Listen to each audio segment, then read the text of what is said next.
Kay Soto tinirahan ng tres at midrange ang kanyang mga defender maging sa loob ng paint na muwersa nga rin si Kai sa opensa. Kay Soto back-to-back games na double-double ang kanyang nagawa. Yan para sa video natin ngayon, umpisahan na natin.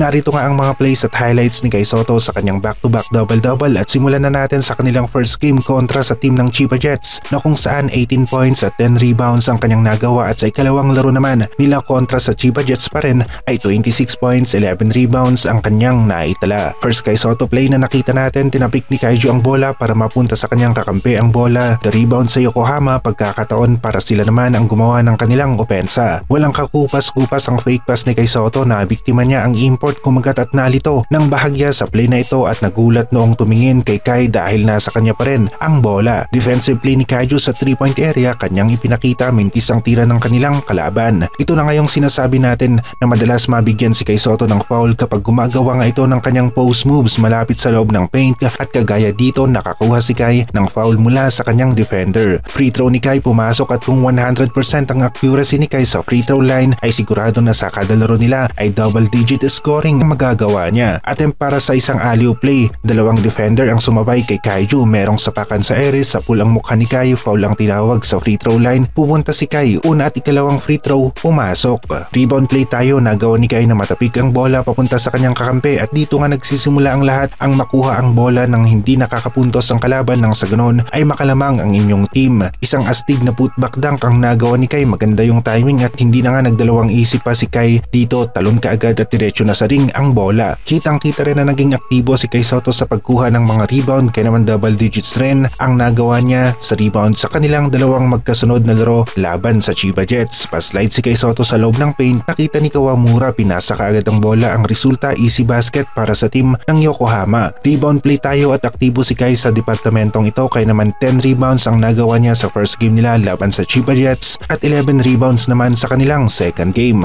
Nalito ang depensa ng Chiba Jets dito, naiwan nilang open si Kai sa loob ng paint at maganda nga rin ang pagpasok kaagad ni Kai Soto sa shaded area para makakuha ng libreng pwesto para sa opensa. Rebound na nga, pasok pa ang tira ang ginawa ni Kai sa play na ito at lumabas nga rin ang laro ni Kaiju at ito pa ay laban sa malakas na team ng Chiba Jets. Sunod-sunod nga rin ang pinakitang magandang depensa ni Kai kontra sa Chiba at sa mga play na ito ay nagbigay siya ng magandang challenge sa tira ng kanilang mga kalaban. Isang rebound play at kahit na patapik-tapik lamang si Kai sa bola, kung napupunta naman sa kanyang mga kasama ang bola ay isa na itong magandang play para dito kay Kaiju at ang goal palagi ng rebound ay makuha ang ball possession. Dito naman nagulat ang karamihan, lumabas na naman ang 3-point shot ni Kaiju. Pasok ang kanyang tres, sa pagkakataong ito kanilang kalaban hindi makapaniwala. Defensive play, malala ang ginawa ni Kai laban dito kay Cooks, lumipad talaga ang bola at napaka-solid nga rin ng block na ito, kitang-kita sa video. Nagustuhan rin natin ang mga galawang big man ni Kai, kagaya dito low post area, konting ikot, ginamit ang board, pasok ang tira para kay Kai. Rebound play, Kai Soto ang nakakuha ng bola at kung walang nakakapit sa kanya ay lamang na lamang talaga si Kaiju sa rebound dahil sa kanyang tangkad. Persadong opensa ang ginawa ni Kai dito laban kay Mooney, galawang big man at kaya rin talaga ni Kai na maka-score sa loob ng paint ng pwersahan. Game 2 naman tayo at ang nagawa ni Kai dito ay 26 points, 11 rebounds, mas mataas sa nauna niyang double-double at nanalo pa sila laban sa Chiba. Unang play natin, isang defensive play, mintis ang tira ng kanilang kalaban, nasundan ng alley-oop play, sumabay ka pa Mooney kay Kai pero nasali ka lang sa picture para sa poster. Galawang big man ang pinapakita ni Kai Soto, finish in traffic na merong mabigat na bangga o body contact, counted foul pa nga ang tira. Pinilit na naman na depensahan ni Mooney itong si Kai pero Kaiju,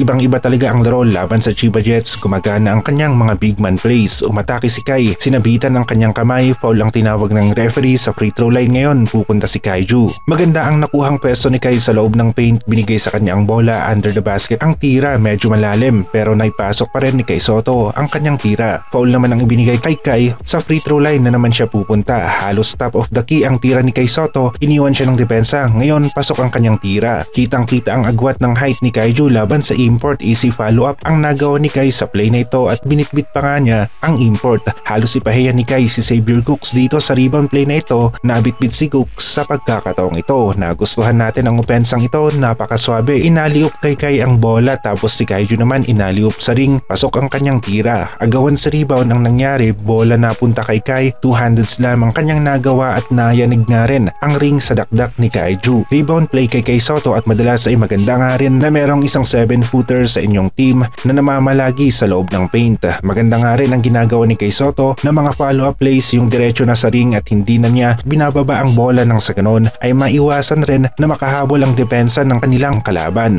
Maraming play nga rin si Kai na kung saan natapik niya papunta sa kanyang kakampi ang bola para sa ball possession at gaya ng nasabi natin kanina ay sa mga maliit na mga plays nagsisimula ang mga malalaking eksena o play ng laro. Nabutatan ni Kai ang bola, napunta sa Yokohama ang ball possession, pagkakataon para sa kanilang team para sa opensa. Kanina iniskuran ni Kai si Mooney, kaya naman itong si Mooney nagdesisyon na ngayon na mas mabigat na foul ang ibigay dito kay Kai nang masigurado niya na walang end one play. Free throws ni Kai Sotto pumasok. Sa eksena namang ito, maganda ang ginawa ni Kai, isang baseline shot, merong depensa pero mas nanaig ang opensa ni Kaiju dito. Kai Sotto rebound ang nangyari habang papaubos ang oras, lamang ang Yokohama ng 3 points, foul binigay kay Kai Sotto, dalawang free throw na ipasok niya at tuluyan na ngang naubos ang oras, panalo ang Yokohama laban sa Chiba Jets sa kanilang second game.